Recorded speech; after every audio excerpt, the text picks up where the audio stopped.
For this additional practice, I want to look at doing some more calculations with isotopes. So those isotopic ratios, figuring out the atomic mass unit, that kind of combination. So first example, naturally occurring boron, which is an atomic mass of 10.811 AMU, is composed of two isotopes, boron 10 and boron 11. Remember when I write it like this, that means boron 10. This means boron 11, the elemental symbol, and then the number of protons and neutrons combined that it has. Atoms of boron 10 have a mass of 10.0129 AMU, and those of boron 11 have a mass of 11.0093 AMU. Calculate the percentages by mass of the individual isotopes of boron 10 and boron 11. Now, I don't have to tell you this piece of information. Sorry, wrong button. I don't have to tell you this. You have a periodic table. You will have a periodic table on any quiz or exam I give you. So I could actually leave that bit of information off of the question, okay? And I emphasize that because most often I will leave that portion off, but you need to recognize you have the periodic table, and the periodic table has a lot of information for you to be able to use. So let's go ahead and think about what this question means. I know that my AMU, so my 10.811 AMU for boron, is equal to my fractional abundance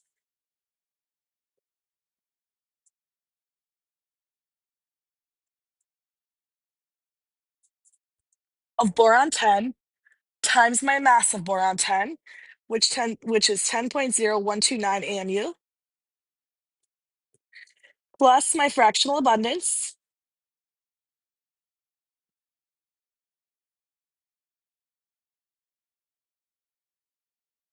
of boron 11 times my mass of boron 11, which is 11.0093 AMU.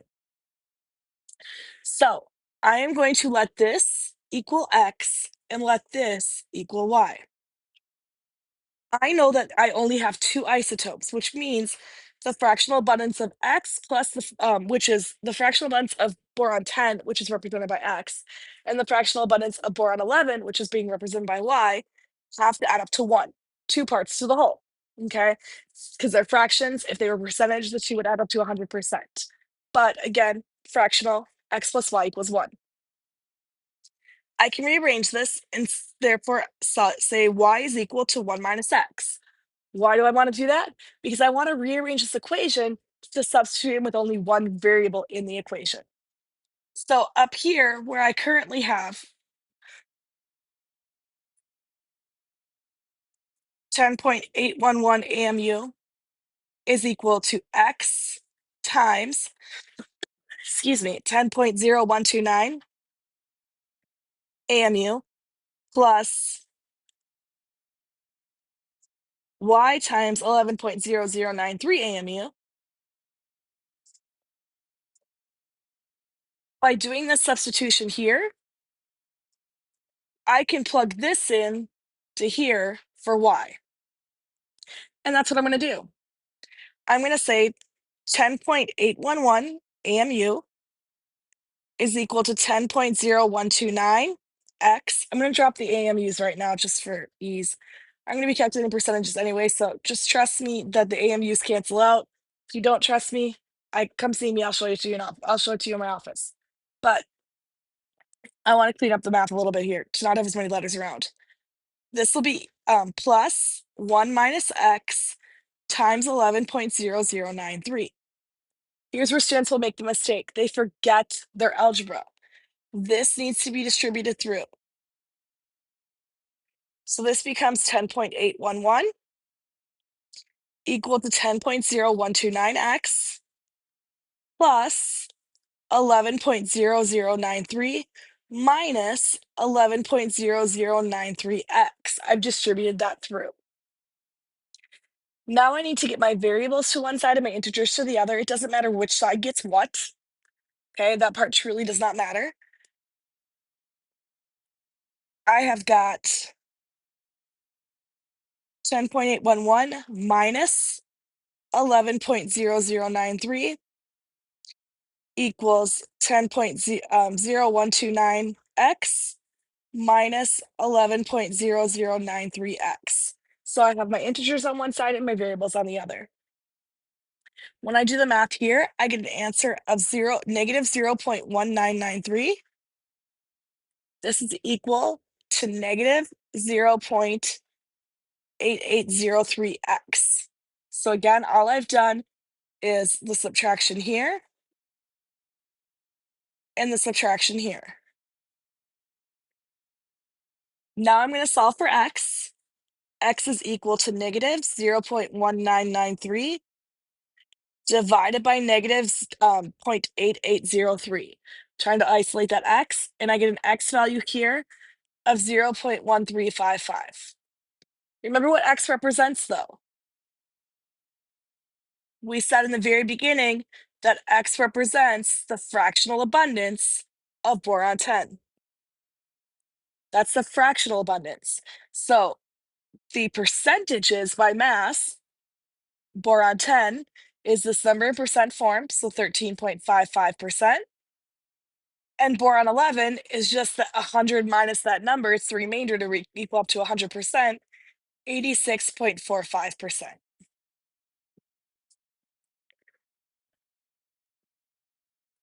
What about this? Excuse me. What is the identity of the element represented by the graph? I don't know. Let's see. I've got a peak here at 204 AMU. I've got a slightly bigger peak at 206, bigger peak at 207, and a substantial peak at 208. So I'm going to normalize this. It says here, this is normalized to 100%. So that means my biggest peak is at 208. I have a little below 50%,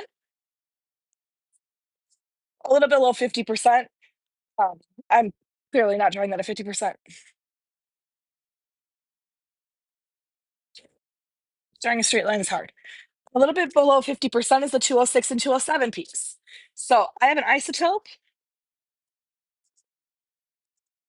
at 208, which has been normalized to 100%, meaning that it has the most particles that come through there. But I have 4 different particles coming through, which means 4 naturally occurring isotopes coming through for this element. I have isotopes at 206 and 207 that are maybe 40 to 48% each. I have a small contribution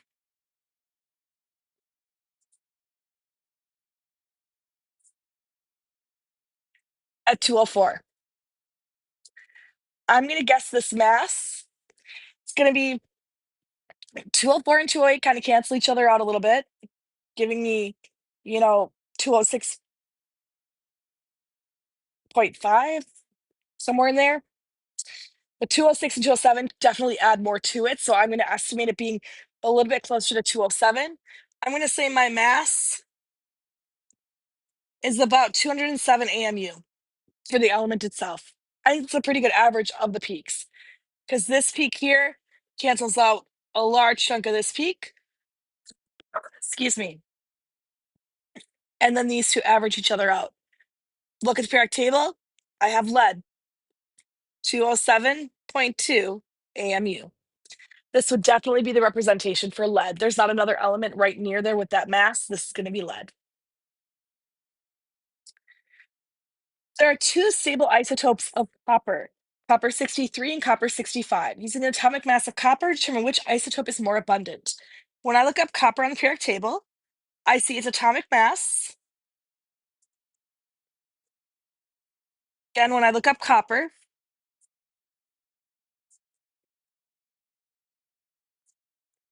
I don't remember what its atomic number is, but this is the number of protons up here. Atomic number, and I don't have a table in front of me. But the mass is listed down here. The atomic mass is down here, the AMU. It says 63.546.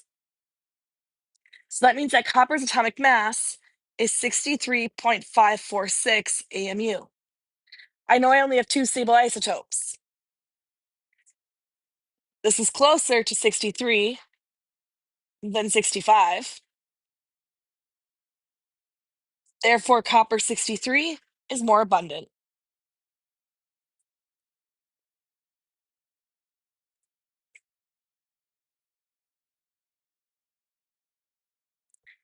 An element has 3 naturally occurring isotopes with the following masses and fractional abundances. in parentheses, 27.977 AMU at 0.922 for its fractional abundance, 28.974 AMU at 0.0469 for its fractional abundance, and 29.9297 AMU at 0.0310 for its fractional abundance. What is the identity of this element? Let's go ahead and figure it out.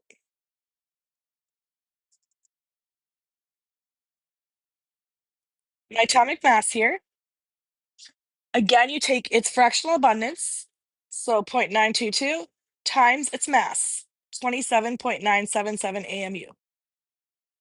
What this means is that 92% of the particles have this mass, but 4.5% of the particles have this mass, but 3% of the particles have this mass, and they average out to the real mass of the species.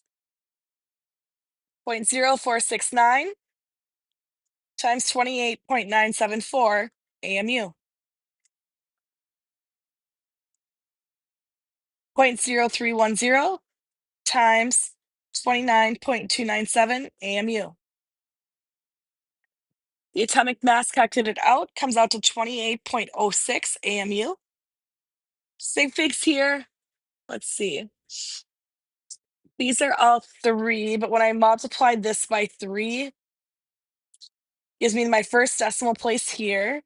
First here. So by sig figs, I would round this to 28.1 AMU. Silicon. When I look at the periodic table, silicon is my unknown metal or unknown element here. Okay, what is the identity of the element with the following mass and percent abundances? So same thing we just did, just presented in a different format. Here I see I've got 4 different isotopes. They've got the 4 masses listed in the abundances. So 88% abundant, 11% abundant, 0.25, and 0.19. These are the percentages though. I need the fractions. So I'm going to take all these numbers and divide them by 100 when I do the calculation. So the AMU here, the atomic mass unit, will be 0.0019, that's 0.19% in fractional form, times 135.90714.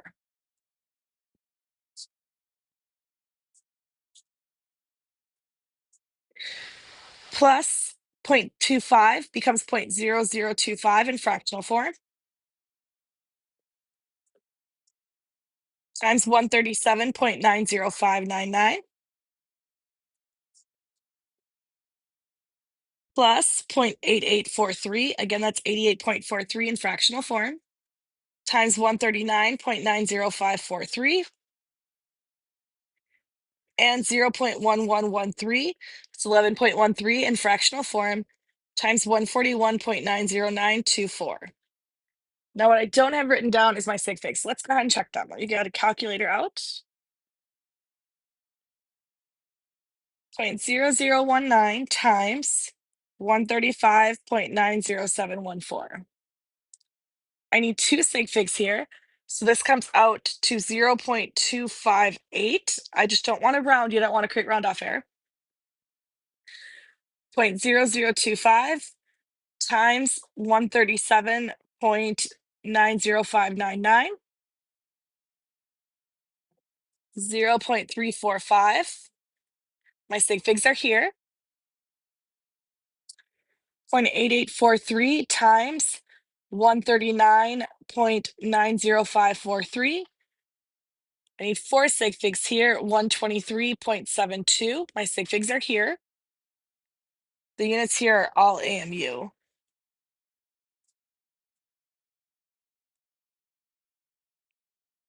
So these are all AMU.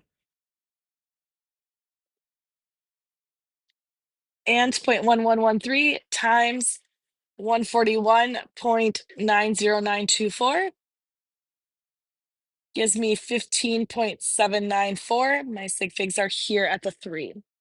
So when I add these up, my least precise measurement, because I'm doing first with multiplication, so I looked at the least number of sig figs, but now I'm doing my least precise number. My least precise is here in the tens place.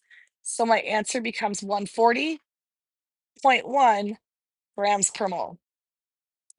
Now, I did not write down what the agenda is, and I do not know that one off the top of my heart. So let's look at our periodic table. If you are like me and you do not have one readily available, I highly recommend this website, ptable.com.